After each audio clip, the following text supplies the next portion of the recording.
The grandson took this old car from his grandpa, who already wanted to scrap it because he didn't have the energy or the money to restore it. The grandson decided to restore the car and to please his grandfather, who had driven on it for several decades, and the work began. As planned, the metal was completely replaced, and from the old car, only the roof remains. The rest was in very poor condition. One day in the store I saw these alloy wheels, which I decided to buy right away. The rims look very cool. They say the rims are 50% of the design of the car. Got all the clearances together, did the arches, and got the car ready for paint.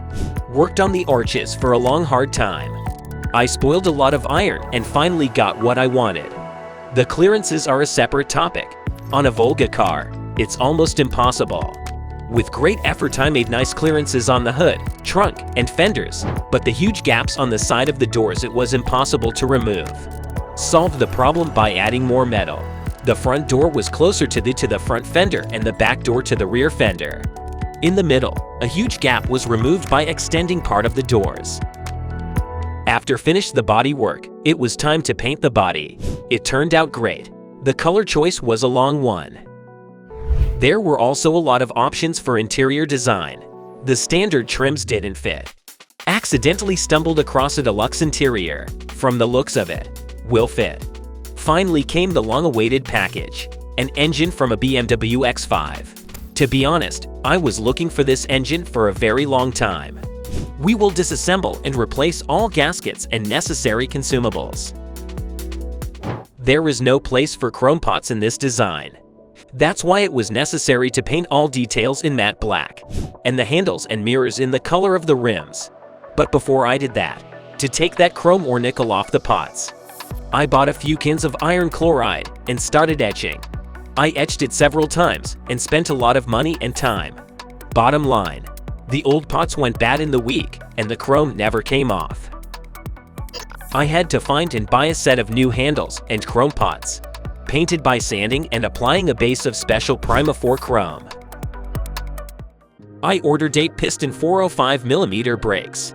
The brakes are huge. Dismantled the entire engine to the last cog. The state was not very good.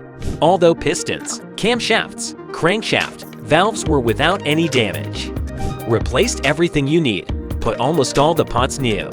Before installing the engine, I decided to upgrade all of the suspension, regardless of the condition of the old one. I'll keep the shocks and springs for now. I'll replace them depending on the final clearance. Installing the 4.6 engine forced me to replace everything else that's screwed to it. Installed the front brakes in their seats. Also got the rear brakes, 6 pistons 356mm. Installed them and tested them. Looks and brakes just perfect. We installed an engine from a BMW X5. The next step was to install the headlights. The bezels were painted black. It looks beautiful. In order to make perfect gaps, I had to build up the iron on the doors. The straight line from the beginning of the front fender to the end of the rear fender should not warp. The hood clearances are also a difficult and important element. You can see how the panel by the windshield spoils the overall picture.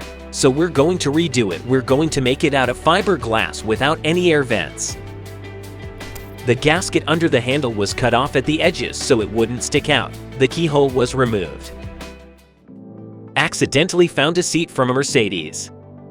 Installed, connected, everything works.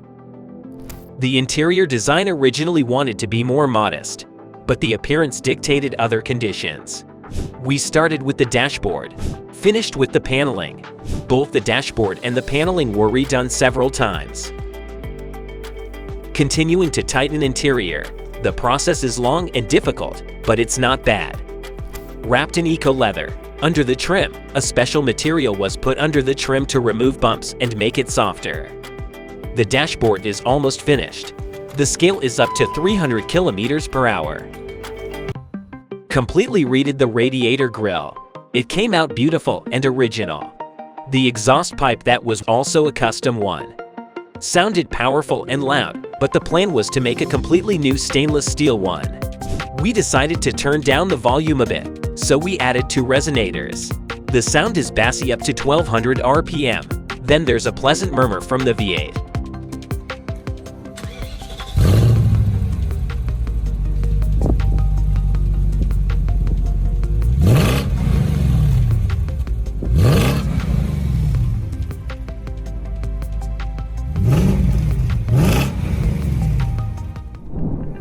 And finally, the car is fully assembled. By the way, Grandpa didn't recognize car, and only when he saw his license plate he wept and hugged his grandson. The result of all this work was a unique car which combines in itself classic look of GS24 and modern BMW equipment. The author of the project is proud of his creation. He claims that this car is capable of reaching speeds of up to 250 km per hour and overtake many modern cars.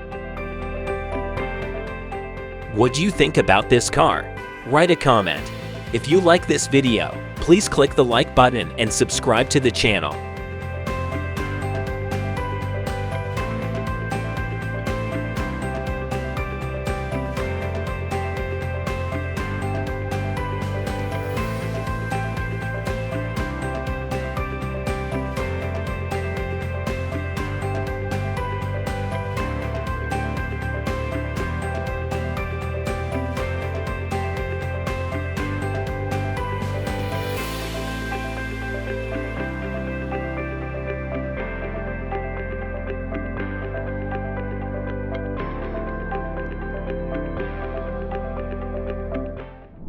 Introducing a website that unlocks access to an incredible selection of used and repossessed government cars, trucks, and SUVs, all available for purchase at up to 95% discounts.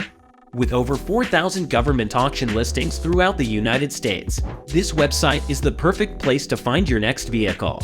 You'll have access to both live and online auctions, so you can participate in the way that suits you best. Why pay full price for your next car when you could save thousands of dollars by purchasing at a government auction? Don't miss out on this opportunity to get an amazing deal. Click the link in the attached comment to start browsing today. Thank you for watching the video to the end. Subscribe to our channel. We have a lot of interesting videos about heavy machinery and various industries, such as marble mining with the largest machines, dangerous machines working with molten metal, epic stints on the excavator, and many other videos that will be fun for you. See you soon. Bye.